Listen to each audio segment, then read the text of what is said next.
ಗುರುರ್ಬ್ರಹ್ಮ ಗುರುರ್ವಿಷ್ಣು ಗುರುರ್ದೇವೋ ಮಹೇಶ್ವರಃ ಗುರು ಸಾಕ್ಷಾತ್ ಪರಬ್ರಹ್ಮ ತಸ್ಮೈ ಶ್ರೀ ಗುರವೇ ನಮಃ. ಧ್ಯಾನ ಮೂಲೋ ಗುರುಮೂರ್ತಿ ಪೂಜ್ಯ ಮೂಲೋ ಗುರುಪಾದ ಮಂತ್ರ ಮೂಲೋ ಗುರುವಾಕ್ಯಂ ಮುಕ್ತಿ ಮೂಲೋ ಗುರುಕೃಪಃ. ಶ್ರೋತ್ರಿಯ ಬ್ರಹ್ಮನಿಷ್ಠ ಸದ್ಗುರು ಬಸವಾನಂದರ ಪಾದಕಮಲಗಳಿಗೂ ಹಾಗೂ ಅವರ ಪ್ರತಿರೂಪದಂಥ ನಿಜಗುಣಪ್ಪನವರ ಪಾದಕಮಲಗಳಿಗೂ ನನ್ನ ದೀರ್ಘದಂಡ ಪ್ರಣಾಮಗಳನ್ನು ಸಲ್ಲಿಸುತ್ತಾ, ಸದ್ಗುರು ಮಾರ್ತಾಂಡ ಸಾಬಾಯಿ ಸದ್ಗುರುಳ ಪಾದಕಮಲಗಳಿಗೂ ಹಾಗೂ ರಾಯಪ್ಪ ಸದ್ಗುರುಳ ಪಾದಕಮಲಗಳಿಗೂ ನನ್ನ ದೀರ್ಘದಂಡ ಪ್ರಣಾಮಗಳನ್ನು ಸಲ್ಲಿಸುತ್ತಾ, ಗುರು ಸ್ವರೂಪರಾದಂಥ ನನ್ನ ಪತಿದೇವರಿಗೂ ಕೂಡ ನನ್ನ ದೀರ್ಘದಂಡ ಪ್ರಣಾಮಗಳನ್ನು ಸಲ್ಲಿಸುತ್ತಾ, ಮನದಲ್ಲಿ ಸ್ಮರಿಸಿಕೊಳ್ಳುತ್ತಾ, ತಮ್ಮೆಲ್ಲರಿಗೂ ವಂದಿಸುತ್ತಾ, ಇವತ್ತಿನ ಕೈವಲ್ಯ ಪದ್ಧತಿ ಭಾಳ ವಿಶೇಷವಾಗಿರುವಂಥದ್ದನ್ನು ನಾವು ನೋಡಕತ್ತೀವಿ. ಸಾಮಾನ್ಯ ಅಲ್ಲ, ಭಾಳ ದಾರಿಗಳು ಸಿಗ್ತವೆಲ್ಲ ಅಲ್ಲ ಈ ಒಂದು ವಿಚಾರ. ಯಾಕಂದರೆ ಮುಕ್ತಿಗೆ ಕರೆಕ್ಟಾಗಿರುವಂಥ ದಾರಿ ಸಿಗಬೇಕಾದ್ರೆ ಭಾಳ ಜನ್ಮದ ಪುಣ್ಯ ಇದು, ಒಂದು ಜನ್ಮದ್ದಲ್ಲ ಇದು. ನಿಜಗೊಂಡ್ರೆ ಹೇಳಕತ್ತಾರ, ಈ ಕೈವಲ್ಯ ಪದ್ಧತಿ ಯಾರು ಮುಕ್ತಿಯನ್ನು ಪಡ್ಕೊಳ್ತೀವಿ ಅಂತ ಅಪೇಕ್ಷೆ ಉಳ್ಳಂಥವ್ರು ಅದಾರ, ಅವರಿಗೆ ಈ ಕೈವಲ್ಯ ಪದ್ಧತಿಯನ್ನು ಅವ್ರು ಹೇಳ್ತಾ ಇದ್ದಾರೆ. ಈ ಕೈವಲ್ಯ ಪದ್ಧತಿ ಒಳಗೆ ಜೀವ ಸಂಬೋಧನಾ ಸ್ಥಳ ನಡೆದ. ಈ ಜೀವ ಸಂಬೋಧನಾ ಸ್ಥಳ 22ನೇ ಒಂದು ಕೊನೆಯ 2 ನುಡಿಗಳನ್ನು ಹಿಡ್ಕೊಂಡು ನಾವು ನೀತಿ ಕ್ರಿಯಾಚಾರ್ಯ ಸ್ಥಳಕ್ಕೆ ಹೋಗ್ಬೋದು. ಇವತ್ತು ಹೋಗ್ಲಿಕ್ಕೆ ಬರ್ತದೆ. ಇಲ್ಲಿ ಕೊನೆಯ ಒಂದು ವಿಚಾರ ಹೇಳ್ತಾರೆ, ಇಷ್ಟೆಲ್ಲ ಮೋಹವನ್ನು ಬಿಟ್ಕೋ ಅಂತ ಹೇಳಿದರು. ಮೋಹವನ್ನು ಬಿಟ್ಕೊಂಡು ಇಂಥ ಒಂದು ಮುಕ್ತಿಯನ್ನು ಪಡ್ಕೊಳ್ಬೇಕಾದಂಥದ್ದು ನಿನ್ನ ಕರ್ತವ್ಯ ಐತಪ್ಪ ಅಂತ ಹೇಳಿದರು. ಅದು ಒಂದು ಟೈಮ್ ಬರ್ತದೆ ನಿನ್ನ ಈ ಮಾನವ ಶರೀರ ಬಂದಂಥ ಸಂದರ್ಭದಲ್ಲಿ. ಅದಕ್ಕೆ ಆಹಾದ ತಪ್ಪಿದೋಡು ಇಂತು ತಪ್ಪುವವಿವು ದೇಹಿಗಳಿಗೆ ನೋಡು ರಮಣೀರನ್ನೇ ಅಂತ ಹೇಳ್ತಾರೆ ಅವರು. ಆಹಾದ ಅಂದರೆ ಯಾವುದೋ ಒಂದು ಕಾರ್ಯವಾಗುವ ಸಮಯ, ಅದು ಒಂದು ಸಮಯ ಇರ್ತದೆ. ಯಾವುದೋ ಒಂದು ಕಾರ್ಯ ಬೇಕಾಯ್ತಂದ್ರೆ ಒಂದು ಸಮಯ ಇರ್ತದೆ. ಅದು ತಪ್ಪಿತು ಅಂತಂದ್ರೆ ಎಲ್ಲ ತಪ್ಪುತ್ತಾವೆ ಈ ಶರೀರಗಳಿಗೆ ಅಂತ ಹೇಳ್ತಾರೆ. ಅದಕ್ಕೆ ಒಂದು ಸಂದರ್ಭದಲ್ಲಿ ಕೆಲವೊಂದು ಸಮಯಗಳು ಕೂಡಿ ಬರ್ತಾವೆ. ಅದು ತಪ್ಪಿತಂತಂದ್ರೆ ಮತ್ತೆ ಮುಂದೆ ಬರ್ತದೇನಂದ್ರೆ ಅದು ಬರಲಿಕ್ಕೆ ಸಾಧ್ಯ ಇಲ್ಲ. ಹಾಗಾಗಿ ಇಂಥ ಒಂದು ವಿಚಾರದಲ್ಲಿ ಅವರು ಹಲವಾರು ದೃಷ್ಟಾಂತಗಳನ್ನು ಕೊಟ್ಟು ಅವರು ನಮಗೆ ಹೇಳ್ತಾ ಇದ್ದಾರೆ.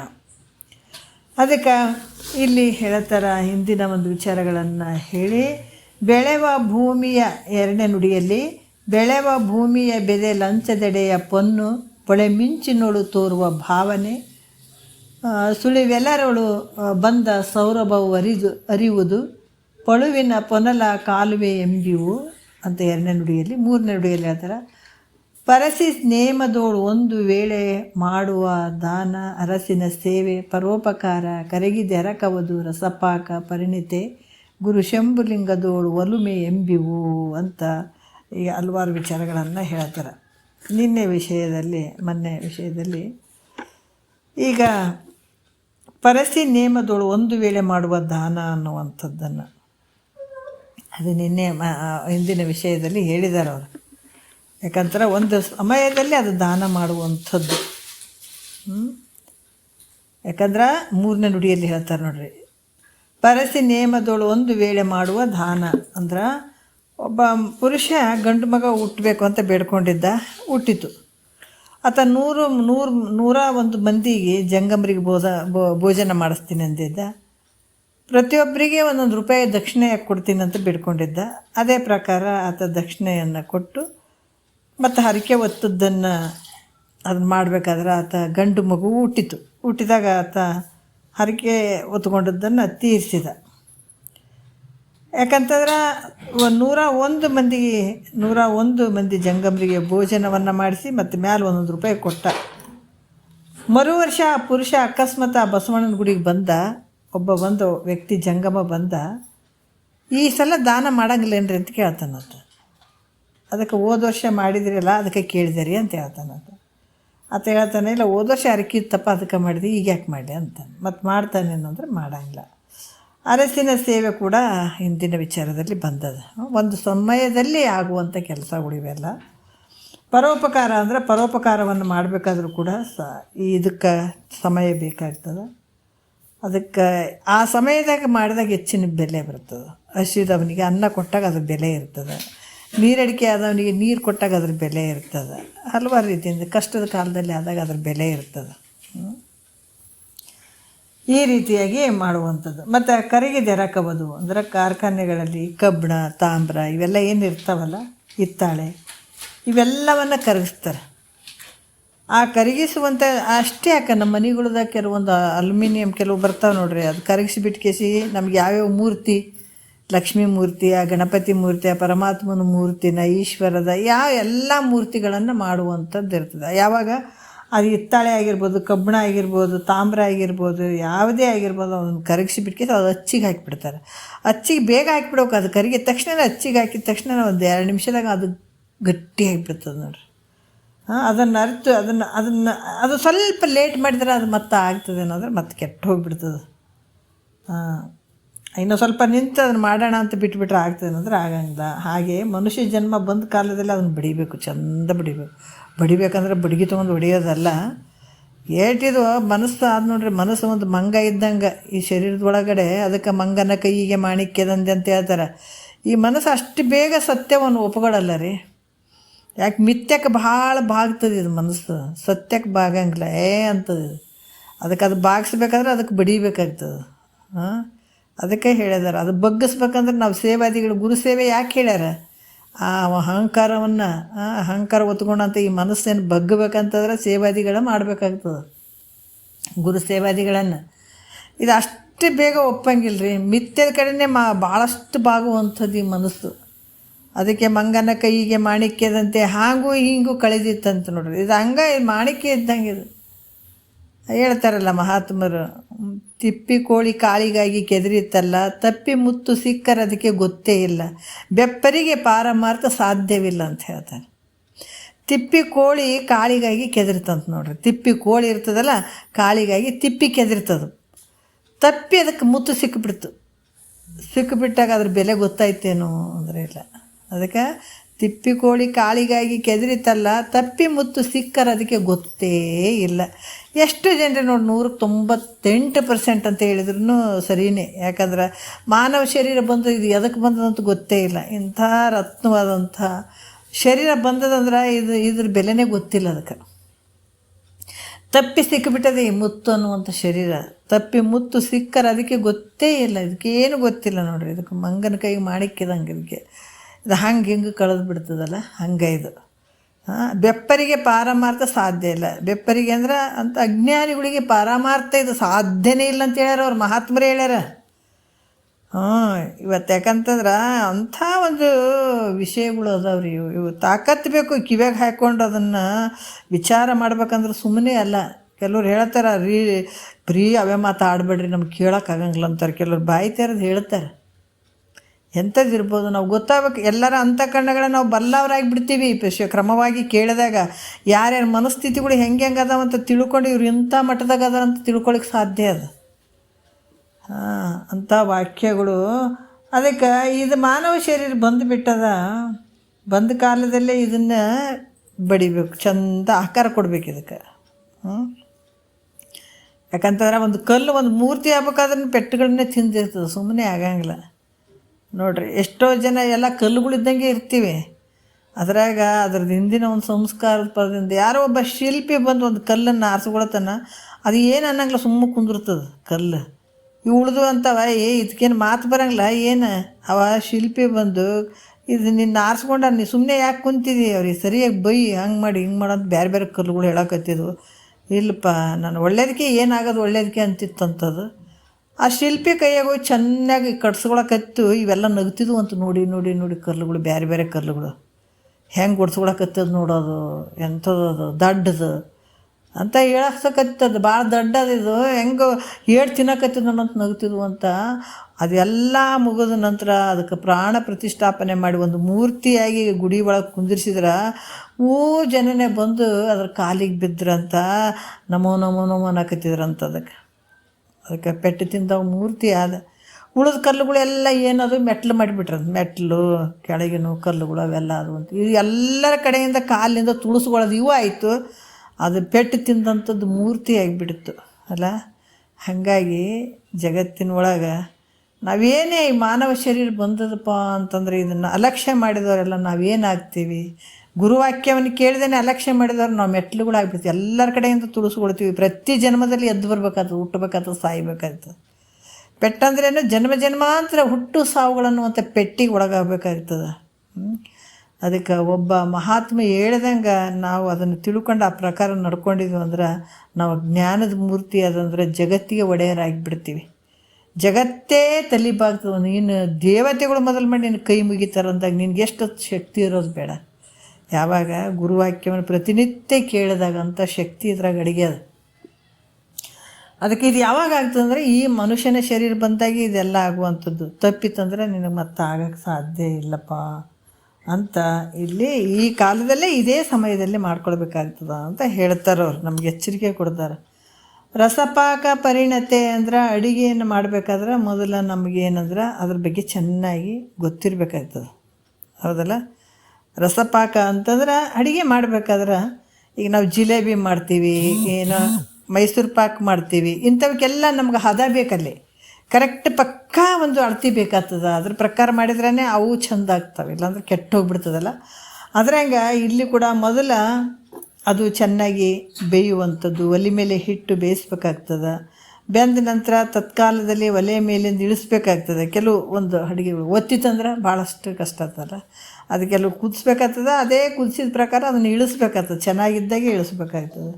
ಇನ್ನೊಂದು ತಾಸಿಗೆ ಅದು ಇನ್ನೊಂದು ತಾಸು ಬಿಟ್ಕೇಸಿ ಹಂಗೆ ಉರಿ ಹಚ್ಚಿವಿ, ಇನ್ನೊಂದು ತಾಸು ಬಿಟ್ಕೇಸಿ ಅದನ್ನು ಇಳಿಸ್ತೀವ್ರಿ ಅಂದ್ರೆ ಆಗ್ತದೆ ಅನ್ನೋದ್ರೆ ಒತ್ತಿ ಹೋಗ್ಬಿಡ್ತದೆ, ಕೆಟ್ಟು ಹೋಗ್ಬಿಡ್ತದೆ. ಹಾಗೆ ಇನ್ನೊಂದು ಜನ್ಮದಲ್ಲಿ ಮಾಡೋಣ ಅಂತ ನಾವೇನಾದರೂ ಅಂದ್ರೆ ಈ ಜನ್ಮ ಹಂಗೆ ಹೋಗ್ಲಿರಿ, ನಾವು ಸಂಸಾರ ಮಾಡೀವಿ ಕಮ್ಮಗ, ಮುಂದಿನ ಜನ್ಮದಾಗ ನೋಡಿದ್ರೆ ಆಯ್ತು ಅಂತಂದು ಅಂತಂದ್ರೆ ಮತ್ತು ಮುಂದಿನ ಜನ್ಮ ಮಾನವ ಶರೀರ ಬರ್ತದಂತ ಏನು ತಿಳ್ಕೊಂಬಿಟ್ಟಿ ನೀನು? ಮಾನವ ಶರೀರ ಬರ್ತದಂತ ಏನು ಗ್ಯಾರಂಟಿ ಅಂದ್ಕೊಂಡು ಏನಂದ್ರೆ ಖಂಡಿತ ಇಲ್ಲ. ಯಾಕಂತಂದ್ರೆ ಇಲ್ಲಿ ಆಚಾರ್ಯನಾಗಿ ಆನಂದವನ್ನು ಉಂಟು ಮಾಡುವ ಪರಶಿವನ ಒಲುಮೆಯನ್ನು ಪಡೆಯಬೇಕಾದರೂ ಕೂಡ ಆಚಾರ್ಯರಂತಂದರೆ ಯಾರು? ಗುರುಗಳಿಗೆ ಹೇಳುವಂಥದ್ದು ಆಚಾರ್ಯರು. ಭಾಷ್ಯವನ್ನು ಬರೆಯುವಂಥವ್ರಿಗೆ ಆಚಾರ್ಯ ಅಂತಂದ್ರೆ ಭಾಷ್ಯವನ್ನು ಬರೆಯುವಂಥವ್ರು. ಶಂಕರಾಚಾರ್ಯ, ರಾಮಾನುಜಾಚಾರ್ಯ ಹಿಂಗೆಲ್ಲ ಹೇಳ್ತಾರಲ್ಲ, ಅವರು ಆಚಾರ್ಯರು. ಭಾಷ್ಯವನ್ನು ಬರೆಯುವಂಥವ್ರಿಗೆ ಆಚಾರ್ಯರು ಅಂತ ಹೇಳ್ತಾರೆ. ಈ ರೀತಿ ಪರಶಿವನ ಒಲುಮೆಯನ್ನು ಪಡೆಯಬೇಕಾದರೂ ಕೂಡ ಈ ಮನುಷ್ಯನ ಜನ್ಮದಲ್ಲೇ ಬರ್ತದೆ. ಪರಮಾತ್ಮನ ಒಂದು ಒಲುಮೆ ಪಡಿಬೇಕು, ಆತನ ಕೃಪೆ ಪಡಿಬೇಕು, ಗುರುನಾಥನ ಕೃಪೆ ಪಡಿಬೇಕು. ಇದನ್ನು ಸಾಧಿಸಬೇಕು ಅಂತಂದ್ರೆ ಎಲ್ಲಿ ಬರ್ತದಂದ್ರೆ ಮನುಷ್ಯನ ಜನ್ಮದಲ್ಲೇ ಆ ಕೃಪೆಯನ್ನು ಪಡ್ಕೊಳ್ಳೋಕೆ ಸಾಧ್ಯ ಅದ. ಪರಮಾತ್ಮನ ಕೃಪೆಯನ್ನು ಪಡ್ಕೊಳ್ಳಿಕ್ಕೆ ಸಾಧ್ಯ ಅದ. ಅನ್ಯ ಜನ್ಮಾದಿಗಳಲ್ಲಿ ಬರೋಂಗಿಲ್ಲ. ಅದು ಬೇರೆ ಜನ್ಮದಲ್ಲಿ ಬರ್ತದೇನೋ ಅಂತಂದ್ರೆ ಬರೋಂಗಿಲ್ಲ. ಯಾಕಂತಂದ್ರೆ ಈ ಹದ ಅನ್ನುವಂಥದ್ದು ಮನುಷ್ಯನ ಜನ್ಮ ಬಂದಂಥದ್ದು ಒಂದು ಹದ ಆಗಿ ಬಂದದ್ದು. ಇದು ತಪ್ಪಿತಂತಂದ್ರೆ ಮತ್ತೆ ಈ ಮನುಷ್ಯನ ಶರೀರ ಬರ್ತದೇನ್ರಿ ಅಂದರೆ ಖಂಡಿತ ಬರೋಂಗಿಲ್ಲ ಅಂತ ಕೂಡ ಹೇಳಿದ್ರು ಅವರು. ಈಗ ಹೇಳ್ತಾರೆ ಇಲ್ಲಿಗೆ ಜೀವ ಸಂಬೋಧನಾ ಸ್ಥಳ ಇಲ್ಲಿಗೆ ಮುಗೀತದೆ. 22ಕ್ಕೆ ಮುಗೀತು. ಮಂಗಲ ಮಸ್ತು ಅಂತ ಹೇಳಿ ನಾವು ಇವಾಗ ಮತ್ತೆ ಮುಂದೆ ಎಲ್ಲಿಗೆ ಹೋಗೋಣ ಆತ ನೀತಿ ಕ್ರಿಯಾಚಾರ್ಯ ಸ್ಥಳ ನಿಜಗೊಂಡ್ರೆ ಭಾಳಷ್ಟು ಅದ್ಭುತವಾಗಿ ಈ ತಿಳ್ಕೊಂಡದ ಪ್ರಕಾರ ನೀ ಮತ್ತು ನೀತಿಯಿಂದ ನಡ್ಕೋ ಅನ್ನುವಂಥ ಅದೇ ನೀತಿಯಲ್ಲಿ ಇರು ಅನ್ನುವಂಥ ವಿಚಾರವನ್ನು ಹೇಳ್ತಾರೆ ಅವರು. ಶ್ರೀ ಗುರು ಶಂಭುಲಿಂಗಾಯ ನಮಃ ಕೈವಲ್ಯ ಪದ್ಧತಿ ನಮಗೆ ಹೇಳ್ತಾರೆ ನೋಡ್ರಿ. ನೀತಿ ಕ್ರಿಯಾಚಾರ್ಯ ಸ್ಥಳದಲ್ಲಿ ಭಾಳಷ್ಟು ವಿಚಾರಗಳನ್ನು ಹೇಳ್ತಾರೆ. ಈ ಜೀವಾತ್ಮ ಯಾಕಂದ್ರೆ ಇದನ್ನು ದುಃಖ ನಿವೃತ್ತಿ ಪರಮಾನಂದ ಪ್ರಾಪ್ತಿ ಮಾಡ್ಕೊಳ್ಳೋಕ್ಕೆ ಮಾಡುವಂಥ ಸಲುವಾಗಿ ನಿಜಗೊಂಡ್ರು ಕೈವಲ್ಯ ಪದ್ಧತಿಯಲ್ಲಿ 5 ಸ್ಥಳಗಳನ್ನು ಇಟ್ಟರು. ಶಿವಕಾರುಣ್ಯ ಸ್ಥಳ, ಜೀವ ಸಂಬೋಧನಾ ಸ್ಥಳ, ನೀತಿ ಕ್ರಿಯಾಚಾರ್ಯ ಸ್ಥಳ, ಯೋಗ ಪ್ರತಿಪಾದನಾ ಸ್ಥಳ, ಜ್ಞಾನ ಪ್ರತಿಪಾದನಾ ಸ್ಥಳ ಅನ್ನುವಂಥದ್ದು. ಇಲ್ಲಿ ಶಿವಕಾರುಣ್ಯ ಯಾಕಂದ್ರೆ ಇವೆಲ್ಲ ಯಾತಕ್ಕಿಟ್ರು ಅಂತಂದ್ರೆ ಈ 3 ಜೀವ ಸಂಬೋಧನ, ನೀತಿ, ಕ್ರಿಯಾಚರ್ಯ ಸ್ಥಳ, ಶಿವಕಾರುಣ್ಯ ಸ್ಥಳ, ಜೀವ ಸಂಬೋಧನ ಸ್ಥಳ, ನೀತಿ ಕ್ರಿಯಾಚರ್ಯ ಸ್ಥಳ, ಇವು 3 ಯಾತಕ್ಕೆ ಹೇಳಿದ್ರಪ್ಪ ಅಂದ್ರೆ ಅಂತಃಕರಣ ಅನ್ನುವಂಥ ದೋಷದಿಂದ ಕೂಡಿರ್ತದಲ್ಲ.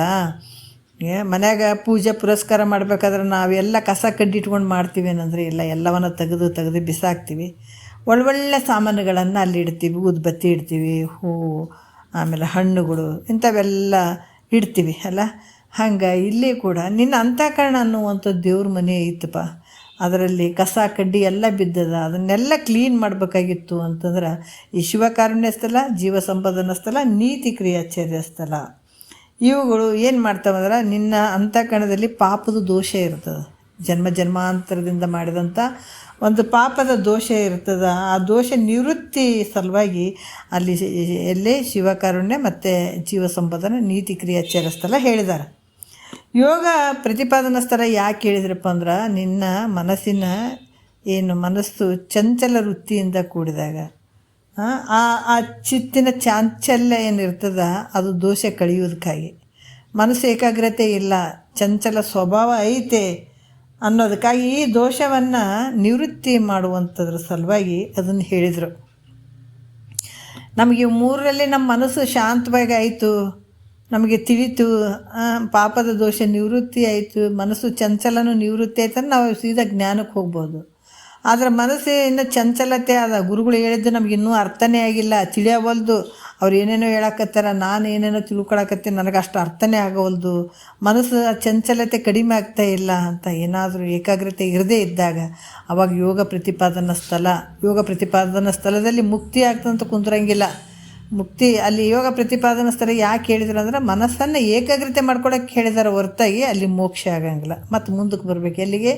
ಮನಸ್ಸನ್ನು ಶಾಂತವಾಗಿ ಇಟ್ಕೊಂಡು ಏಕಾಗ್ರತೆ ಮಾಡಿಕೊಂಡು ಜ್ಞಾನಕ್ಕೆ ಬರಬೇಕು. ಯಾಕಂದರೆ ಇದೆಲ್ಲದಕ್ಕೂ ಕಾರಣ ಆಗಿರುವಂಥದ್ದು ಈ ಮನಸ್ಸೇ ಅಲ್ಲ. ಈ ಮನಸ್ಸನ್ನು ಆ ಕಡೆ ಈ ಕಡೆ ಒಯ್ದಾಡಕ್ಕೆ ಬಿಟ್ಟು ಕೇಸಿ ಜ್ಞಾನ ಆಗಂದ್ರೆ ಹೆಂಗಾಗ್ತದೆ? ಇದೇ ಮನಸ್ಸು ಹೋಗ್ಬೇಕು ಜ್ಞಾನಕ್ಕೆ. ನಾವೇನು ವಿಷಯಾದಿಗಳಲ್ಲಿ ಹಾಕಿಬಿಟ್ಟಿವಲ್ಲ, ಮನಸ್ಸು ಎಲ್ಲರಿಗಿರೋಂಥದ್ದು ಒಂದೇ ಮನಸ್ಸು. ಅವು ಮತ್ತು ಬೇರೆ ಬೇರೆಗೆ ಬಳಸ್ಕೊಂಡ್ಬಿಟ್ಟಾಗ ಮತ್ತು ಇದು ಆ ಕಡೆ ಈ ಕಡೆ ಹಂಗೆ ಹೋಗ್ತದೆ, ಈ ಕಡೆ ಯಾವಾಗ ಹೋಗ್ತದೆ. ಅದಕ್ಕೆ ಅವೆಲ್ಲವುಗಳನ್ನು ಬಿಡಿಸಿ ಅದನ್ನು ಮನಸ್ಸನ್ನ ನೀಟಾಗಿ ಕರ್ಕೊಂಡು ರಂಭಿಸ್ಕೊಂಡು ಬಂದು ಗುರುವಾಕ್ಯ ಕೇಳೋಕೆ ಹಚ್ಚಿ ಅದ್ರ ಪ್ರಕಾರ ನಡ್ಕೊಳಕ್ಕೆ ಹಚ್ಚಿದಾಗ ನಾವು ಜ್ಞಾನ ಪ್ರತಿಪಾದನಾ ಸ್ಥಳಕ್ಕೆ ಹೋಗೋಕ್ಕಾಗ್ತದೆ. ಮನಸ್ಸನ್ನು ಏಕಾಗ್ರತೆ ಮಾಡ್ಕೊಂಡು ಯಾವುದೇ ಮನಸ್ಸಿನಲ್ಲಿ ಏನಂದರೆ ವಿಷಯ ಅಪೇಕ್ಷೆಗಳು ಇರಬಾರ್ದು. ಈ ಗುರು ಹತ್ರ ಕೂತ್ಕೊಂಡಿರ್ತೀವಿ, ಈಗ ಎಲ್ಲರ ಮನ್ಯಾಗ ಅದೇ ಕೆಲವು ವಿಷಯಗಳು ಬರ್ತಾವೆ. ಏನೋ ಒಂದು ಕೂತ್ಕೊಂಡು ಕೇಳ್ಬೇಕಂತಂದ್ರೆ ಮನ್ಯಾಗ ಭಾಳ ಕೆಲಸ ಇರ್ತಾವೆ. ಇಲ್ರಿ ಕೂತ್ಕೊಂಡು ಮಾಡೋದಕ್ಕಿಂತ ಕೆಲಸ ಮಾಡ್ಕೊಂತ ಕೇಳಿದ್ರೆ ಆಯ್ತಲ್ರಿ ಅನ್ಬೋದು, ಅಥವಾ ತಿರುಗಿ ವಾಕ್ ಮಾಡ್ಕೊಂತ ಕೇಳ್ಬೋದಲ್ರಿ ಅನ್ಬೋದು. ನಾವು ಮಾರ್ಕೆಟ್ಗೆ ಹೋಗ್ತೀವಿ, ಕಿವ್ಯಾಗ ಒಂದು ಇಯರ್ಫೋನ್ ಇಟ್ಕೊಂಡು ಕೇಳ್ಬೋದಲ್ರಿ ಅನ್ಬೋದು. ಹೆಂಗಾದರೂ ಬರ್ತದೆ ಮಾಡೋಕ್ಕೆ, ಇಲ್ಲ ಅಂತಿಲ್ಲ. ಅದಕ್ಕೆ ಇಲ್ಲಿ ಏನು ಹೇಳ್ತಾರ, ಆ ರೀತಿ ಎಲ್ಲೆಲ್ಲೋ ಮನಸ್ಸು ಒಂದು ಆ ಕಡೆ ಹೋಗಿ ವ್ಯಾಪಾರ, ಈ ಕಡೆ ಹೋಗಿ ಆ ಮನಸ್ಸುಗಳನ್ನು ಬೇರೆ ಬೇರೆ ಕಡೆ ಕೊಟ್ಟು ಜ್ಞಾನನೂ ಕೇಳ್ತೀವಿ, ಆ ಕಡೆ ಅದನ್ನು ಮಾಡ್ತೀವಿ ಅಂದರೆ ಆಗಂಗಿಲ್ಲ ಅದು. ಅದಕ್ಕೆ ಮೈತ್ರೇದೇವಿ ಇದನ್ನೇ ಕೇಳಕ್ಕಂತಲೇ ಕುಂತಕ್ಕಿಗೆ ಕೇಳು ಮೈತ್ರ ಅಂತ ಹೇಳಿದ್ದಾರೆ ಅವರು. ಅಂದಾಗ ನಾವೆಲ್ಲ ಕೆಲಸಗಳನ್ನು ಮಾಡ್ಕೊಂಡು ಆ ಕಡೆ ಒಂದು ಕಾಲು ಹಾಕ್ತೀನಿ, ಈ ಕಡೆ ಒಂದು ಕಾಲು ಹಾಕ್ತೀನಿ ಅಂದರೆ ಆಗಂಗಿಲ್ಲ. ಇದು ಜ್ಞಾನದ ವಿಷಯ ಬಂದಾಗ, ನೀನು ಮುಕ್ತನಾಗಬೇಕಂತ ಅಪೇಕ್ಷೆ ಬಂತ ಅಂದಾಗ ನೀನು ಏಕಾಗ್ರ ಭಾವದಿಂದ ಸದ್ಗುರು ವಾಕ್ಯವನ್ನು ಕೇಳಿದಾಗ ನೀನು ದುಃಖ ನಿವೃತ್ತಿ ಪರಮಾನಂದದ ಸ್ಥಿತಿ ಖಂಡಿತ ನಿನಗಾಗ್ತದೆ. ಅದಕ್ಕೆ ಇದು ಯಾವಾಗ ನಿನ್ನ ಮನಸ್ಸು ಏಕಾಗ್ರತೆ ಬಂತು, ಯಾವ ವಿಷಯಾದಿಗಳು ಅಲ್ಲಿ ಉಳಿಬಾರ್ದು, ಮನಸ್ಸು ಏಕಾಗ್ರತೆ ಬಂತು ಅಂತಂದಾಗ ನೀ ಜ್ಞಾನ ಪ್ರತಿಪಾದನಾ ಸ್ಥಳ ಮಾಡ್ಕೊಡುವಂಥದ್ದು ಭಾಳ ಮುಖ್ಯ ಇರ್ತದೆ. ಇದು ಆವರಣ ದೋಷವನ್ನು ನಿವೃತ್ತಿ ಮಾಡ್ತದೆ.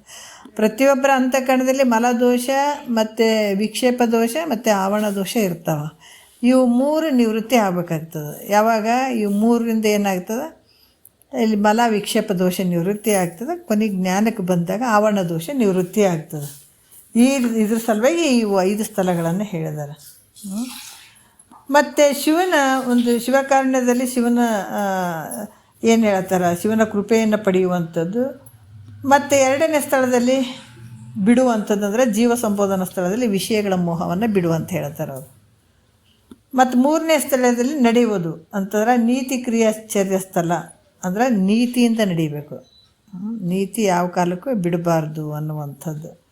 4ನೇ ಸ್ಥಳದಲ್ಲಿ ತಡೆಯುವುದು ಅಂತಂದ್ರೆ ಯೋಗ ಪ್ರತಿಪಾದನಾ ಸ್ಥಳದಲ್ಲಿ ಚಿತ್ತವನ್ನು ಅಂದರೆ ಮನಸ್ಸನ್ನು ತಡೆಯುವಂಥದ್ದು ಯೋಗ ಪ್ರತಿಪಾದನಾ ಸ್ಥಳದಲ್ಲಿ. 5ನೇ ಸ್ಥಳದಲ್ಲಿ ನುಡಿಯುವುದು ಅಂದ್ರೆ ಜ್ಞಾನ ಪ್ರತಿಪಾದನಾ ಸ್ಥಳದಲ್ಲಿ ತನ್ನ ಸ್ವರೂಪವನ್ನು ತಿಳಿಯುವುದು.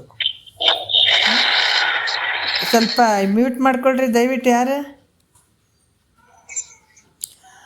ಅಂದ್ರೆ ತನ್ನ ಸ್ವಸ್ವರೂಪದ ಜ್ಞಾನವನ್ನು ಅಲ್ಲಿ ತಿಳ್ಕೊಳ್ಳುವಂಥದ್ದು. ಈ ರೀತಿಯಿಂದ 5 ಸ್ಥಳಗಳ ಬಗ್ಗೆ ನಿಜಗುಂಡ್ರು ಹೇಳಿದ್ದಾರೆ. ಇದು ಹಿಂದೆ ಕೂಡ ಈ ವಿಚಾರಗಳು ಬಂದವ, ಇದನ್ನು ಹೇಳ್ಕೊತ ಬಂದದ್ದು. ಮತ್ತು ನೀತಿ ಕ್ರಿಯಾ ಚರ್ಯದಲ್ಲಿ 3 ಭಾಗವನ್ನಾಗಿ ಹೇಳಿದ್ದಾರೆ ಅವರು. ನೀತಿ ಕ್ರಿಯಾ ಚರ್ಯ ಅಂದ್ರೆ ನೀತಿ ಅಂದ್ರೆ ಏನಪ್ಪ, ಇದ್ರಾಗ ನೀತಿ ಕ್ರಿಯಾ ಚರ್ಯ 3 ಪದಗಳು ಬರ್ತಾವೆ ನೋಡ್ರಿ. 3 ಭಾಗ ಮಾಡಿದ್ದಾರೆ ಅವರು, ನೀತಿ ಮತ್ತು ಕ್ರಿಯಾ ಮತ್ತು ಚರ್ಯ. ನೀತಿ ಅಂದರೆ ಏನಪ್ಪ ಅಂದ್ರೆ ಈ ಜಗತ್ತಿನ ಜನರ ಜೊತೆ ನಾವು ಹೆಂಗಿರಬೇಕು, ಅದಲ್ಲ, ಈ ಲೋಕದ ಜನರ ಸಂಗಡ ನಾವು ಹೆಂಗಿರಬೇಕು, ಮತ್ತು ರಾಜನ ಸಂಗಡ ಹೆಂಗಿರಬೇಕು, ರಾಜನ ಜೊತೆ ಹೆಂಗಿರಬೇಕು, ಅಧಿಕಾರಿಗಳ ಜೊತೆ ಹೆಂಗಿರಬೇಕು ಅನ್ನುವಂಥದ್ದು. ಮತ್ತು ಮನ್ಯಾಗ ಹೆಂಡತಿ ಮಕ್ಕಳ ಜೊತೆ ಹೆಂಗಿರಬೇಕು, ಹೌದಾ, ಇವೆಲ್ಲ ಬೇಕಲ್ಲ. ಇವೆಲ್ಲ ಬೇಕು. ಯಾಕಂದ್ರೆ ಅದಕ್ಕೆ ಈ ಮಹಾತ್ಮರ ವಾಣಿಗಳು ಹೆಂಗದವಂದ್ರೆ ನಮಗೆ ಈ ಕಡೆ ಲೌಕಿಕದಲ್ಲೂ ನಾವು ಜೀವನ ಮಾಡೋಕ್ಕೆ ಪಾಠ ಸಿಗ್ತದೆ, ಪರಮಾರ್ಥಕ್ಕೂ ಸಿಗ್ತದೆ, ಎರಡೂ ರೀತಿಯಿಂದ ನೋಡ್ರಿ ಇಲ್ಲಿ.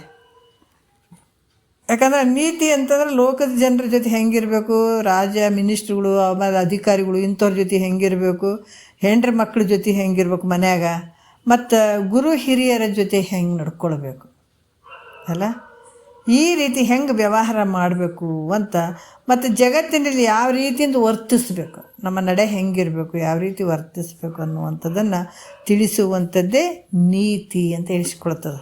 ಇದು ನೀತಿ. ಕ್ರಿಯಾ ಅಂದ್ರೇನು ಇನ್ನು ಮೇಲೆ ನೋಡ್ರಿ. ನೀತಿ ಕ್ರಿಯಾ ಅಂದ್ರೇನು ಅಂದ್ರೆ ಯಾವ ರೀತಿ ಹೇಳ್ತದೆ ಲೋಕದ ಜನರು, ಇದೆಲ್ಲ ಇದ್ರಾಗ ಅದ. ಇದು ಯಾವ ರೀತಿ ಜನರ ಜೊತೆ ಇರಬೇಕು, ಮಿನಿಸ್ಟ್ರುಗಳ ಜೊತೆ ಅಥವಾ ರಾಜನ ಜೊತೆ ಹೆಂಗಿರಬೇಕು, ಇವೆಲ್ಲಗಳು ಇದ್ರಾಗೇನು ಬರ್ತಾವಲ್ಲ ಆ ಪ್ರಕಾರ. ಈ ನೀತಿ ಯಾವ ರೀತಿ ಹೇಳ್ತದೋ ಅದೇ ಪ್ರಕಾರ ನಡೆಯುವಂಥದ್ದು, ಅಂದರೆ ಆಚರಣೆ ಮಾಡುವಂಥದ್ದು, ಇದು ಕ್ರಿಯೆ ಮಾಡುವಂಥದ್ದು. ಬರೀ ನೀತಿಯನ್ನು ಕೇಳ್ಕೊಂಡು ಬಿಡೋದಲ್ಲ, ಅದನ್ನು ಆಚರಣೆಗೆ ತರುವಂಥದ್ದು ಕ್ರಿಯಾ ಅಂದರೆ ಆಚರಣೆ ಮಾಡುವಂಥದ್ದು, ಇದು ಕ್ರಿಯಾ ಅಂತ ಹೇಳಿಸ್ಕೊಳ್ತದೆ. ಮತ್ತು ಚರ್ಯ ಅಂತಂದರೆ ಯಾವುದನ್ನು ಆಚರಣೆ ಮಾಡ್ತಾನೆ, ನೀತಿಯಿಂದ ಕೇಳೋದು, ಈ ಥರ ನೀತಿ ಐತಿ ಅಂತ ಕೇಳೋದು, ಅದೇ ಪ್ರಕಾರ ನಡ್ಕೊಂಡು ಚರ್ಯ ಅಂತಂದರೆ ಯಾವುದನ್ನು ಆತ ಕ್ರಿಯೆ ಮಾಡ್ತಾನೆ, ಆಚರಿಸ್ತಾನೋ ಆ ವೃತ್ತಿಯಿಂದ ಅದೇ ವೃತ್ತಿಯಲ್ಲಿ ಇರುವುದು. ಅರ್ಥ ಆಯ್ತಲ್ಲ. ನೀತಿ ಕ್ರಿಯಾ ಆಚರಣೆ ಮಾಡುವಂಥ, ಕ್ರಿಯೆ ಅಂದರೆ ಆಚರಣೆ ಮಾಡುವಂಥದ್ದು. ಆಚರಣೆ ಮಾಡಿದಂತಹ ಒಂದು ಆ ವೃತ್ತಿ ಏನೈತೆ ಆ ವೃತ್ತಿಯಲ್ಲೇ ಇರುವಂಥದ್ದು ಇದು ಚರ್ಯ ಅಂತ ಹೇಳ್ಸ್ಕೊತ, ಅದೇ ಜಾಗದಲ್ಲಿ ಇರುವಂಥದ್ದು. ಆ ನೀತಿ ಕ್ರಿಯೆ ಚರ್ಯ ಅಂದರೆ ಅದೇ ಸ್ಥಳದಲ್ಲಿ ಇರುವಂಥದ್ದು.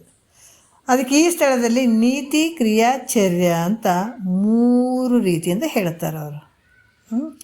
ನೀತಿಯನ್ನು ತಿಳ್ಕೊಳ್ಳುವಂಥದ್ದು, ಅದನ್ನು ಆಚರಣೆಗೆ ತರುವಂಥದ್ದು, ತಂದಂಥದ್ರಲ್ಲಿ ಉಳಿಯುವಂಥದ್ದು. ಇದಕ್ಕೆ ನೀತಿ ಕ್ರಿಯಾ ಚರ್ಯ ಸ್ಥಳ ಅಂತ 3 ಪದಗಳನ್ನು ಇಟ್ಟಿದ್ದಾರೆ, 3 ಭಾಗ ಮಾಡಿ ಹೇಳ್ತಾರೆ ಅವರು. ಅದಕ್ಕೆ ಇಲ್ಲಿ ಈ ನೀತಿ ಕ್ರಿಯಾ ಸ್ಥಳದ ಮೊದಲನೇ ಸ್ಥಳದಲ್ಲಿ ಬಹಳಷ್ಟು ಅದ್ಭುತವಾದಂಥ ವಿಚಾರಗಳನ್ನು ಹೇಳ್ತಾರೆ. ಅದನ್ನು ಏನು ಹೇಳಿದ್ದಾರೆ ನೋಡೋಣ. ಭಾಳಷ್ಟು ವಿಚಾರಗಳನ್ನು ಹೇಳ್ತಾರೆ ಅವರು. 1ನೆಯ ಪದ ಇವಾಗ ನೋಡೋಣ. ಇವೆಲ್ಲ ನಿಜಗುಂಡ್ರ ಒಂದು ಮನದಾಳದಿಂದ ಬಂದಂಥ ವಾಕ್ಯಗಳು. ಅದಕ್ಕೆ ಇವತ್ತಿಗೂ ಕೂಡ ಅದ್ರ ಶಕ್ತಿ ಭಾಳ ಅದಾವೆ, ಇದ್ರ ಶಕ್ತಿ ಭಾಳ ಅದಾವೆ. ಎಷ್ಟೇ ಜನ್ಮದಲ್ಲಿ ಎಷ್ಟು ಜನ ಮುಮುಕ್ಷುಗಳು ಹುಟ್ಟಿ ಬರಲಿ, ಎಲ್ಲವನ್ನ ತಿನ್ನುವಂಥದ್ದು ತಿಂದರೂ ಕೂಡ ಇನ್ನೂ ಪ್ರಕಾಶಮಾನತೆಯಿಂದ ಹೊಳಿತಾವೆ ಇವೆಲ್ಲ. ಯಾಕಂದ್ರೆ ಅನುಭವದಿಂದ ಬಂದಂಥ, ಅಂತರಾಳದಿಂದ ಬಂದಂಥ ಮಹಾತ್ಮರ ವಾಕ್ಯಗಳು ಎಷ್ಟು ಅದ್ಭುತವಾಗಿ ಹೇಳ್ತಾರೆ ನೋಡ್ರಿ. ಶ್ರೀ ಗುರು ವಚನದಿಂದ ಅಧಿಕ ಸುದೆಯುಂಟೆ, ರಾಗದಿಂಬೇರಿನ್ನು ಭವಬೀಜ ಮುಂಟೆ ಅಂತ ಹೇಳ್ತಾರೆ ನೋಡ್ರಿ. ಭಾಳಷ್ಟು ವಿಚಾರಗಳನ್ನು ಹೇಳ್ತಾರೆ.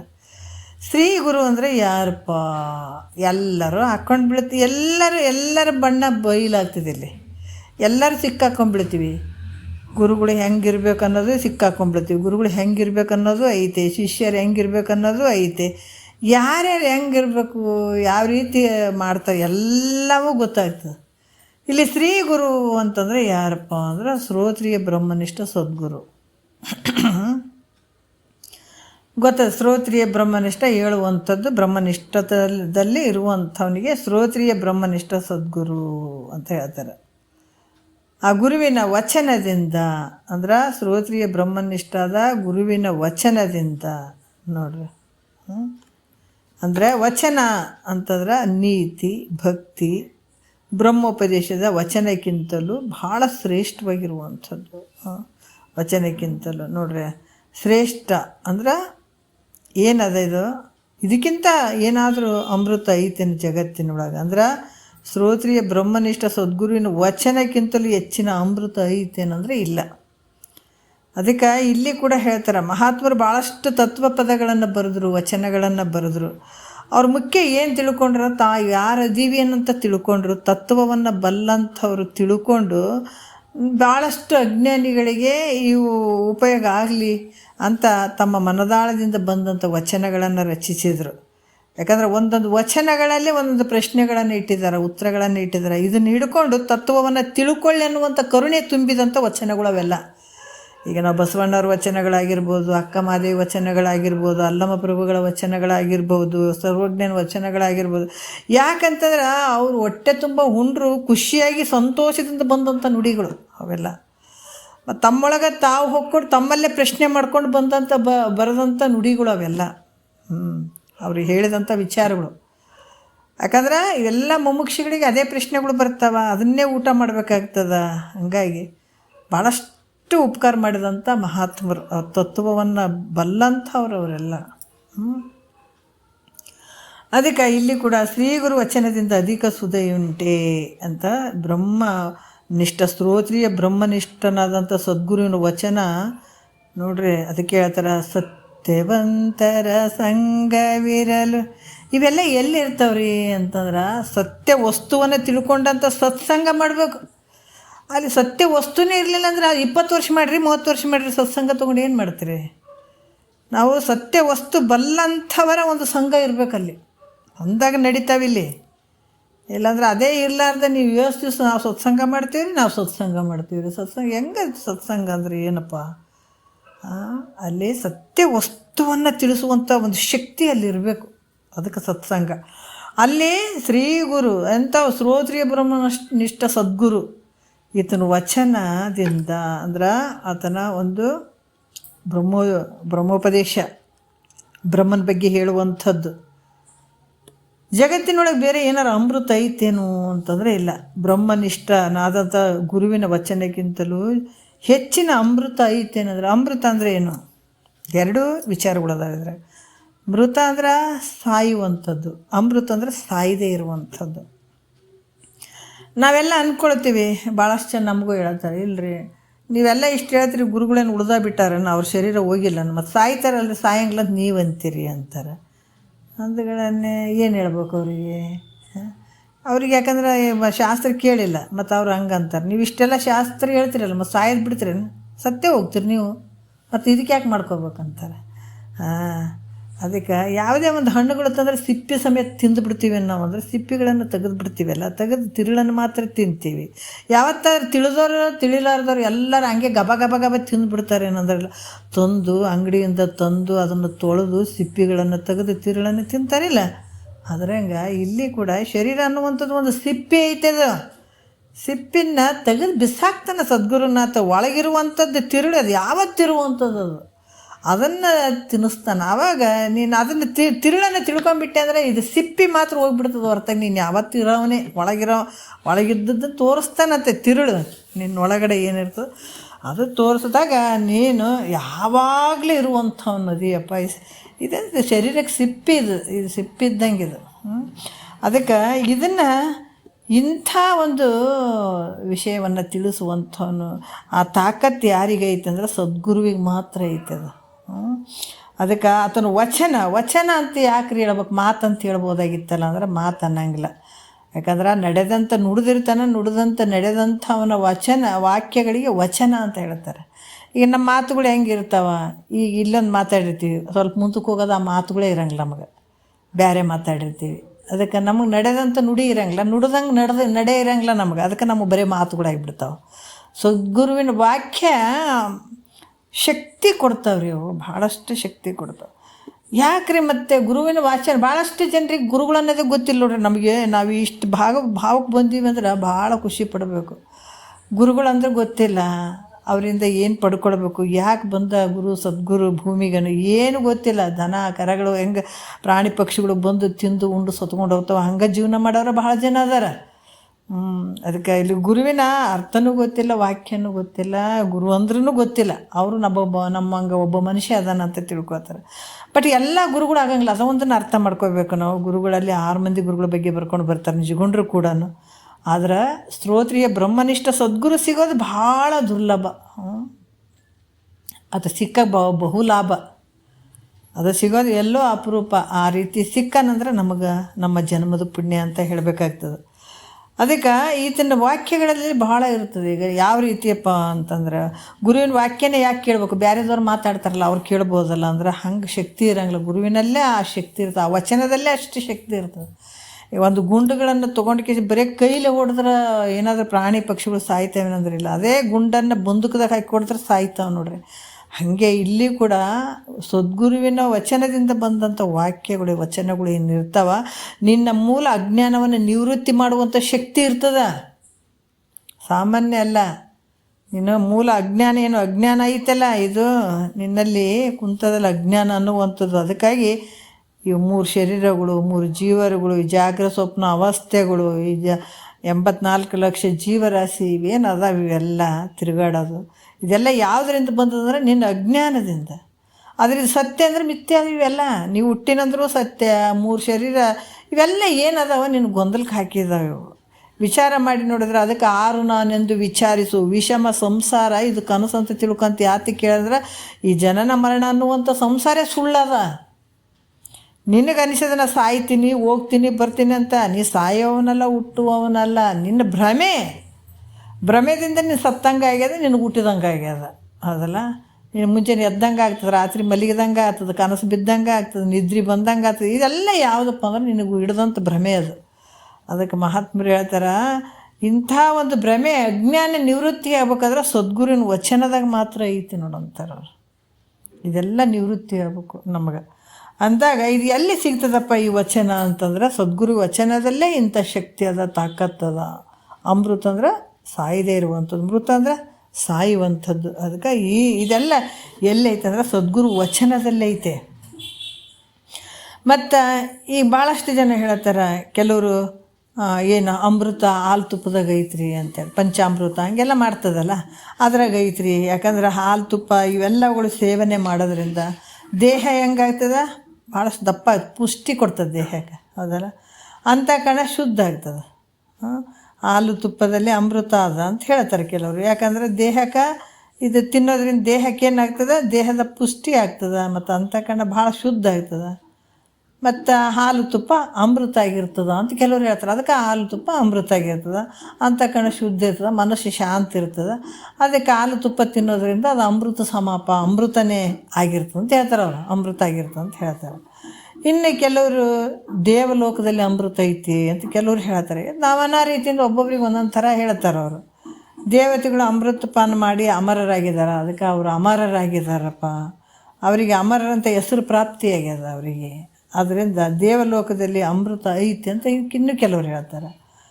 ಮತ್ತು ಈ ಕೆಲವರು ಸ್ತ್ರೀಯರ ಅಲ್ಲಿ ಕೂಡ ಸ್ತ್ರೀಯರ ಬಗ್ಗೆ ಕೂಡ ಹೇಳ್ತಾರೆ. ಅದರ ಅಮೃತದಲ್ಲಿ ಅಲ್ಲಿ ಕೂಡ ಅಮೃತ ಐತೆ. ಕವಿಗಳ ವರ್ಣನೆ, ಈಗ ವೇದಾಂತಿ ಹೇಳಿದನು ಒಂದೆಲ್ಲ ಮಣ್ಣು, ಕವಿ ಒಬ್ಬ ಹೇಳಿದನು ಮಣ್ಣಲ್ಲ ಹೊನ್ನು ಅಂತ ನಾನಾ ವೇದಾಂತಿಗಳು ಹಿಂಗಂತಾರೆ. ಕವಿಗಳು ಲೌಕಿಕ ಅದೇ ಸತ್ಯ ಅಂತ ತಿಳ್ಕೊಂಡು ಅವ್ರು ಹಂಗೆ ಬರೀತಾರೆ.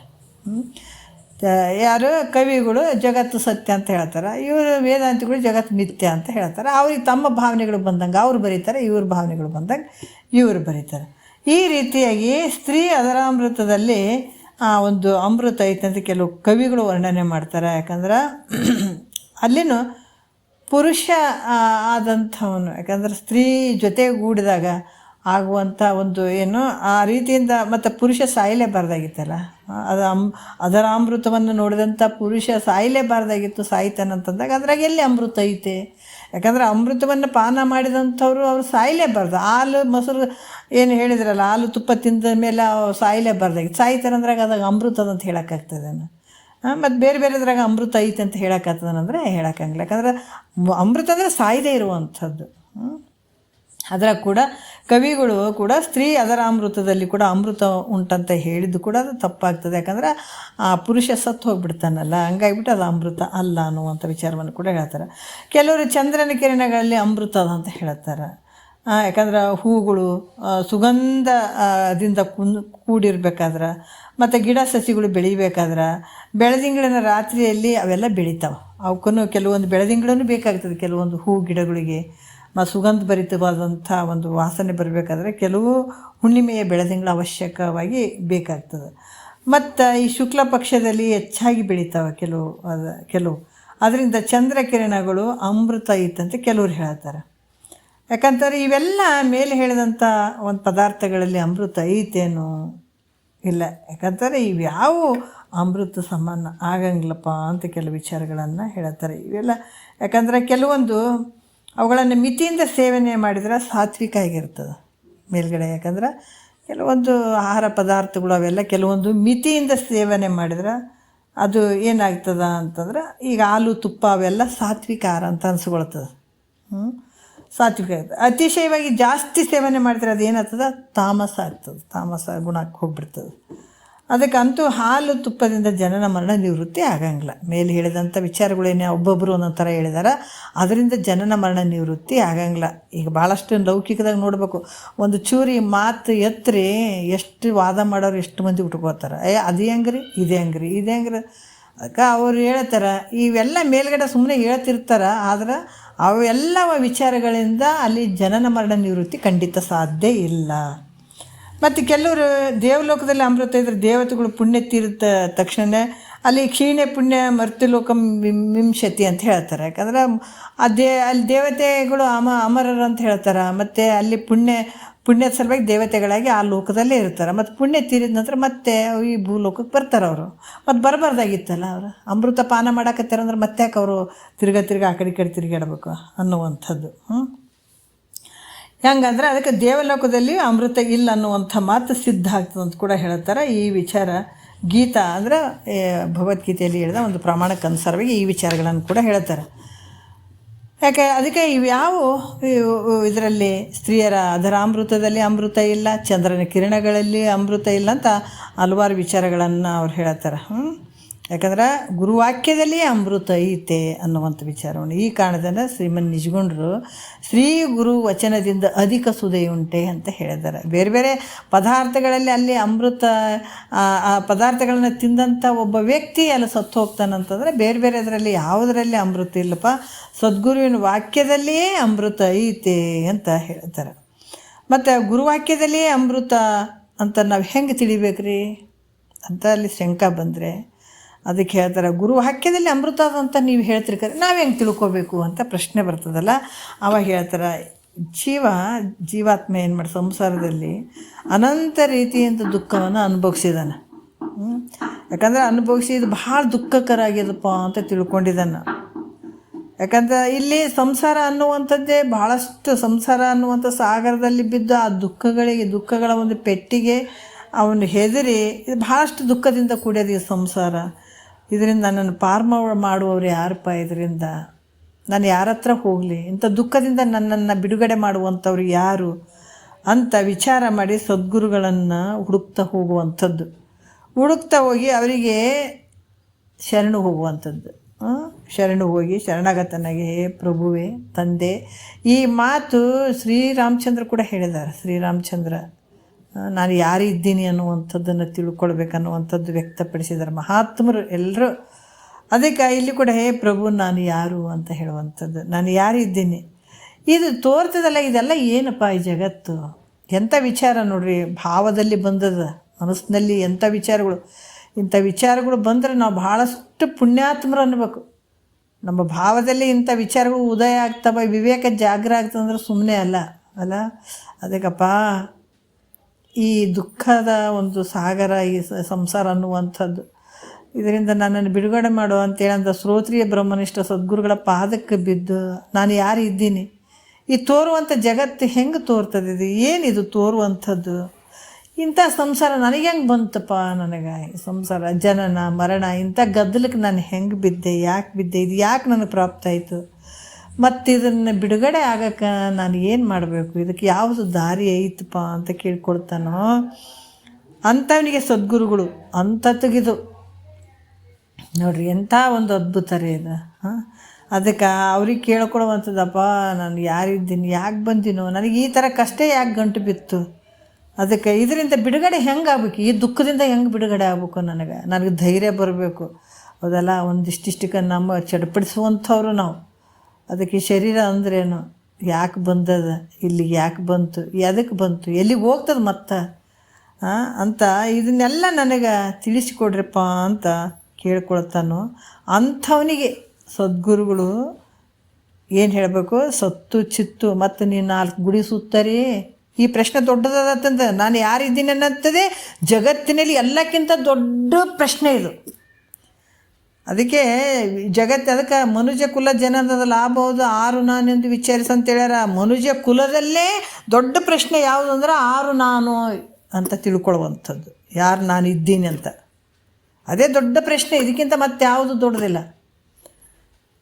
ಅದಕ್ಕೆ ಅಂಥ ಒಂದು ಶಿಷ್ಯ ಬಂದು ಸದ್ಗುರುಗೆ ಶರಣಾಗತನಾದಾಗ, ಹೋಗಪ್ಪ ಒಂದು ಯಾತ್ರೆ ಮಾಡಿ ಬಾ, ಒಂದಿಷ್ಟು ಅಲ್ಲಿ ಇಲ್ಲಿ ದಾನ ಧರ್ಮ ಮಾಡು, ಮತ್ತು ಹೋಗಿ ಅಲ್ಲಿ ಗುಡಿ ಗುಂಡಾರು ಸುತ್ತರಿ ಅಂತ ಹೇಳ್ತಾನೇನು.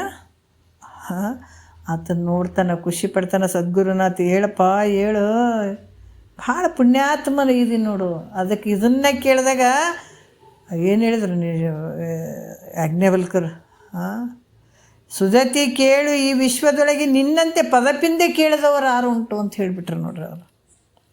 ಅಂದಾಗ ಯಾಜ್ಞವಲ್ಕರ್ ಮೈತ್ರಾದೇವಿಗೆ ಶಬಾಷ್ ಅಂತಂದಾರ. ಅಂದಾಗ ನಾವು ಕೇಳಕತ್ತೀವಿ, ನಾವು ಶಬಾಷ್ ಅಂತಂದಂಗೆ ನಮಗೂ ಕೂಡ ಅವರು, ಹೌದಲ್ಲ. ಅದಕ್ಕೆ ಅಂಥ ಸದ್ಗುರುಗಳು ಸತ್ತು ಚಿತ್ತು ಆನಂದ ಇವೆಲ್ಲವುಗಳಿಂದ ಕೂಡಿದಂಥ ಪರಮಾತ್ಮನ ಸ್ವರೂಪವೇ ನೀನಿರ್ತಿ ಅಂತ ಹೇಳಬೇಕು. ಅದಕ್ಕೆ ಸದ್ಗುರುನಾಥ ಒಂದೇ ಪರತತ್ವ ಅರೂಪವ ಆಲಾಪದ ಅಂತ ಹೇಳ್ತಾರೆ ಅವರು. ಯಾವ ಕಷ್ಟ ಇಲ್ಲೋ ನಿನಗೆ, ನಿನ್ನ ಅಜ್ಞಾನ ರೀತಿಯಿಂದ ಇರದೇ ಇರುವಂಥ ಸತ್ಯ ಅಂತ ತಿಳ್ಕೊಂಡು ಅಳಕತ್ತಿದಿ, ಬಿಟ್ಬಿಡು, ಇವ್ಯಾವ ನೀನಲ್ಲ. ಅದಕ್ಕೆ ನೀನು ಹೆಂಗಿದೆ ಅಂದ್ರೆ ಸತ್ತು ಯಾವಾಗಲೂ ಇರುವಂಥವನು, ಚಿತ್ತು ಎಲ್ಲವನ್ನ ತಿಳಿಯುವಂಥವನು, ಮತ್ತು ನೀನು ಹೆಂಗಿದೆ ಆನಂದ ರೂಪವಾಗಿದೆ. ನೀನು ಸುಮ್ಮನೆ ದುಃಖ ದುಃಖ ದುಃಖ ಅಂತ ಅಳ್ತೀಯಲ್ಲೋ, ನಿನಗೇನು ಹೇಳ್ಬೇಕಪ್ಪ ಅಂತಾರೆ. ಅವಾಗ ಹೇಳ್ತಾರೆ ಸದ್ಗುರುನಾಥ. ಭಗವದ್ಗೀತೆ ಉಪದೇಶ ಮಾಡಿದ ಶ್ರೀಕೃಷ್ಣ ಪರಮಾತ್ಮ ಅರ್ಜುನನಿಗೆ ಬೇಗ ಹೇಳಿದ್ರನ? ಇಲ್ಲ, ಯಾಕಂದರೆ ಎಲ್ಲರೂ ಇದ್ರು, ಮೊದಲೇ ಹೇಳ್ಬೋದಾಗಿತ್ತಲ್ಲ. ಕುರುಕ್ಷೇತ್ರ ಯುದ್ಧಕ್ಕಿಂತ ಮುಂಚೆ ಜ್ಞಾನ ಬೋಧನೆ ಮಾಡ್ಬೋದಾಗಿತ್ತಲ್ಲ, ಮಾಡಲಿಲ್ಲ ಶ್ರೀಕೃಷ್ಣ ಪರಮಾತ್ಮ. ಯಾಕೆ ಮಾಡಲಿಲ್ಲ? ಹಂಗೆ ಹೇಳಕ್ಕೆ ಬರೋಂಗಿಲ್ಲ. ಯಾವಾಗ ಕುರುಕ್ಷೇತ್ರ ಯುದ್ಧದಲ್ಲಿ ನಿಂತಾಗ ತೊಳಕ್ಕೆ ಶುರು ಮಾಡಿದ, ನನ್ನ ಕೈಲಿ ಆಗಂಗಿಲ್ಲ, ಯುದ್ಧ ಮಾಡೋಕ್ಕಾಗಂಗಿಲ್ಲ ಅಂತ ಎಲ್ಲ ಶಸ್ತ್ರಾಸ್ತ್ರಗಳನ್ನು ಒಗೆದ್ಬಿಟ್ಟು ಕಣ್ಣಿಗೆ ಕಾಣುವಂಥವರೆಲ್ಲ ನನ್ನ ಅಣ್ಣದವ್ರು, ತಮ್ಮದವ್ರು, ನನ್ನ ಚಿಕ್ಕಪ್ಪದವರು, ನನ್ನ ಗುರುಗಳು ಎಲ್ಲರೂ ಕುಂತಾರೆ. ಅವ್ರನ್ನೆಲ್ಲರನ್ನು ಸಾಯಿ ಹಿಡಿಯೋಕೆ ನನಗೆ ಆಗಂಗಿಲ್ಲ. ಅಲ್ಲ ಪರಮಾತ್ಮನೇ, ನೀನು ಕರುಣೆ ಇರಲಿ ಅಂತೀಯಲ್ಲಪ್ಪ, ಮತ್ತು ನಾನು ಇದನ್ನ ಹೆಂಗೆ ಇವ್ರನ್ನೆಲ್ಲ ಸಾಯಿ ಹೊಡೆದು ನಾನು ಯಾವ ರಾಜ್ಯ ಸ್ವೀಕಾರ ಮಾಡಿ ರಾಜ್ಯ ಭಾರ ಮಾಡಲಪ್ಪ, ನನ್ನ ಕೈಲಿ ಆಗಂಗಿಲ್ಲ, ನಾನು ಯುದ್ಧನೇ ಮಾಡಂಗಿಲ್ಲ ಅಂತ ಬಿಸಾಕಿದ್ದು ನೋಡ್ರಿ. ಆವಾಗ ಎಲ್ಲವನ್ನ ಕೇಳಿದ, ನನಗೆ ಹಿಂಗಾಗಕತ್ತದ ಹಂಗಾಕತ್ತದ, ಅವ್ರು ನೋಡಿದ್ರೆ ಥರನಕತ್ತದ, ಹೆಂಗನ ಆಗ್ತದಂತ ಎಲ್ಲ ಹೇಳಿದ ಅರ್ಜುನ.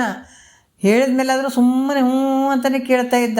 ಕೊನೆಗೆ ಅಪ್ಪ ನಿನಗೆ ಶರಣು ಆಗಿದ್ದೀನಪ್ಪ, ನಾನು ಇಷ್ಟೊತ್ತ ನಿನಗೆಲ್ಲವನ್ನ ಹೇಳ್ಕೊಂಡೆ, ನನ್ನ ದುಃಖವನ್ನೆಲ್ಲವನ್ನ ನಿನ್ನ ಹತ್ರ ಹೇಳ್ಕೊಂಡೆ.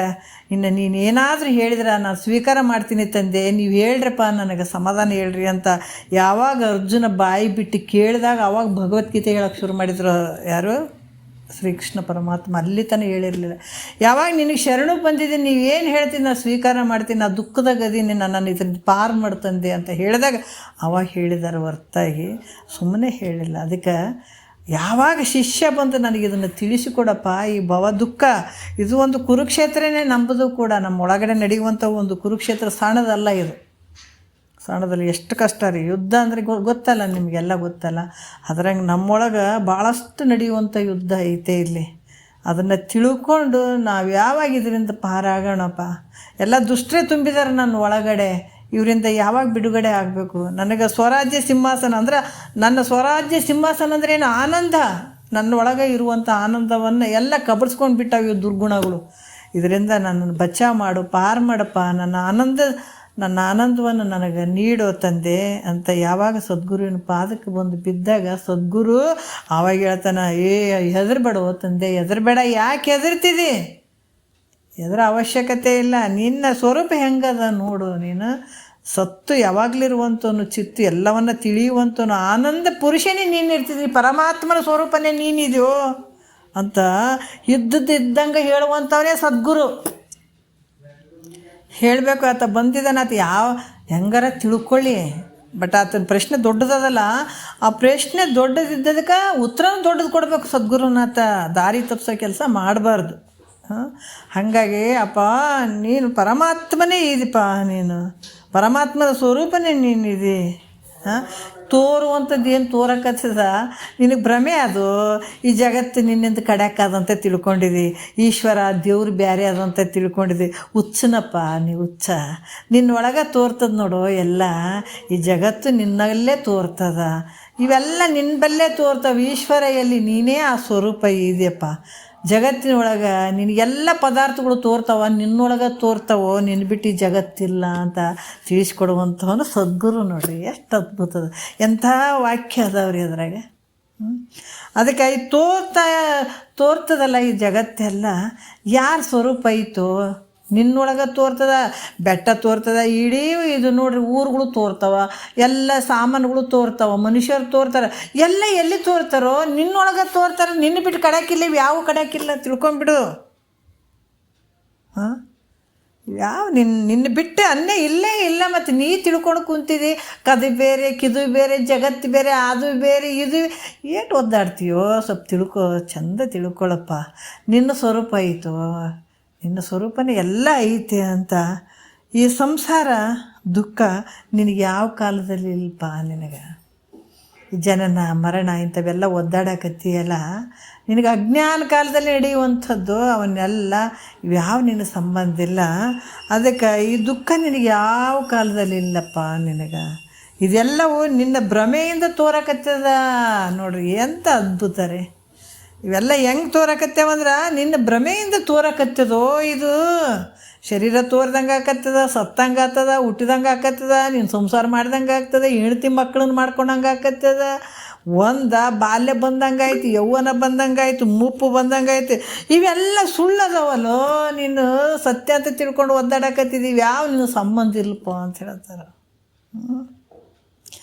ಅದಕ್ಕೆ ಇಲ್ಲಿ ಕೂಡ ಹೇಳ್ತಾರೆ, ನೀನು ಅಜ್ಞಾನಿ ಆಗಿದ್ದೇನಂತ ಹೇಳ್ತೀಯಲ್ಲ, ನಾನು ಅಜ್ಞಾನಿ ಆಗಿದ್ದೀನಪ್ಪ ಅಂತ. ಮತ್ತು ನಾನು ಹೆಂಗೆ ಪರಮಾತ್ಮ ಆಗ್ತೀನಿ ರೀ ಅಂತ ನೀ ಕೇಳ್ಬೋದಲ್ಲ. ನೀನು ಅಂತಿದ್ದಿ ಅಲ್ಪ, ನಿನ್ನ ಭ್ರಮೆಯಿಂದ ನಿನಗೆ ಇದೆಲ್ಲ ತೋರಕತ್ತದೋ, ನೀ ಪರಮಾತ್ಮ ಸ್ವರೂಪಿದೆ ಅಂತ ಸದ್ಗುರುನಾಥ ಹೇಳಕತ್ತೇನೆ. ಇಲ್ರಪ್ಪ ನೋಡ್ರಿ. ಅದಕ್ಕೆ ಬಸವಣ್ಣ ಅಂದ್ರೆ ಹೇಳಬೇಕಾದಾಗ ನಮಗಿನ್ನೂ ನೆನಪು ಬರ್ತದ. ನಾವು ಇನ್ನೂ ಪೂರ್ತಿ ಕೇಳಿರಲಿಲ್ಲ ಶಾಸ್ತ್ರ. ಅವಾಗ ಕೆಲವರೆಲ್ಲ ಬಂದು ಕುಂತು ಕೇಳ್ತಿದ್ರು, ಶಾಸ್ತ್ರ ಕೇಳ್ತಿದ್ರು, ನಮ್ಮ ಜೊತೆ ಕುಂತು ಕೇಳ್ತಿದ್ರು. ಹೊರಗೆ ಬಂದಗಳೇ ಅಲ್ರಿ, ಈ ತಾತವ್ರು ಏನು ಅಂತೀನಿ, ಪರಮಾತ್ಮ ಗುಡಿ ಗುಂಡರ್ದಾಗ ಅದಾನ, ನಾವು ಆತಗೆ ಪೂಜೆ ಮಾಡೋರು, ಆತ ಪೂಜೆ ಮಾಡಿಸ್ಕೊಳತ್ತ. ಈ ತಾತವ್ರು ಬರೀ ನೀನೇ ಪರಮಾತ್ಮ ಅಂತಾರಲ್ರಿ. ಹೆಂಗೆ ರೀ ಪರಮಾತ್ಮ ಆಗ್ತೀವಿ ಅಂತ ಅನ್ನೋರು ನೋಡ್ರಿ. ನಮಗೆ ಒಂಥರ, ಯಾಕಂದ್ರೆ ನಾವು ಫಸ್ಟ್ ಟೈಮ್ ಹೋಗೋರು, ಅವ್ರಿಗೇನು ಹೇಳಂಗಿಲ್ಲ ನಾವು ಉತ್ತರ. ಯಾಕಂದ್ರೆ ನಮಗೂ ಪೂರ್ತಿ ಗೊತ್ತಿಲ್ಲ, ನಾವೇನು ಹೇಳ್ಬೇಕು ಅವರಿಗೆ. ಹಂಗಾಗಿಬಿಟ್ಟು ಒಂದು 3-4 ದಿವಸ ಬಂದರು, ತಾತವ್ರು ಏನೇನೋ ಹೇಳ್ತಾರೆ, ಅವರೆಲ್ಲ ದಾರಿ ತಪ್ಪಿಸೋ ಲೆಕ್ಕ ಮಾಡ್ತಾರೆ. ಅವರು ನೀನೇ ಪರಮಾತ್ಮ, ನಾವು ಹೆಂಗ್ರಿ ಪರಮಾತ್ಮ ಆಗ್ತೀವಿ ಅಂತ ಬಿಟ್ಟರೆ ಕ್ಲಾಸಿಗೆ ಬರೋದು. ಹಿಂಗಾಗ್ತಾವೆ ನೋಡ್ರಿ. ಯಾಕಂತಂದ್ರೆ ಶ್ರೋತ್ರಿಯ ಬ್ರಹ್ಮನಿಷ್ಠ ಸದ್ಗುರು ನೀವು ತಿಳ್ಕೊಂಡ್ರೇಟು, ಬಂದ್ರೇಟು, ಕುಂತ್ರೇಟು ಅಂತಾರೆ ಅವ್ರು.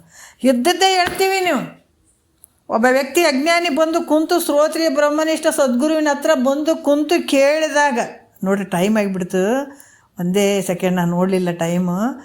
ಕುಂತು ಕೇಳಿದಾಗ ಸದ್ಗುರುನಾಥನ ವಾಕ್ಯ ನೀನೇ ಪರಮಾತ್ಮ ಅಂತ ತತ್ವಮಸಿ ವಾಕ್ಯ ಬಂತು. ಅದು ಕಿವಿಗೆ ಬಿತ್ತಂದ್ರೆ ಅದು ಕೆಲಸ ಮಾಡ್ತದೆ. ಮತ್ತು ನೀನು ಶಾಸ್ತ್ರಕ್ಕೆ ಬರದೇ ಇದ್ದರೂ ಕೂಡ ನೀನು ಮುಂದಿನ ಜನ್ಮದಲ್ಲಿ ಆ ಒಂದು ಅಕ್ಷರ ಕಿವಿಗೆ ಬಿದ್ದದಲ್ಲ, ಅದು ಕೂಡ ಕೆಲಸ ಮಾಡ್ತದ್ರಿ. ಅಷ್ಟು ತಾಕತ್ತು ಐತಿದ್ರಲ್ಲಿ.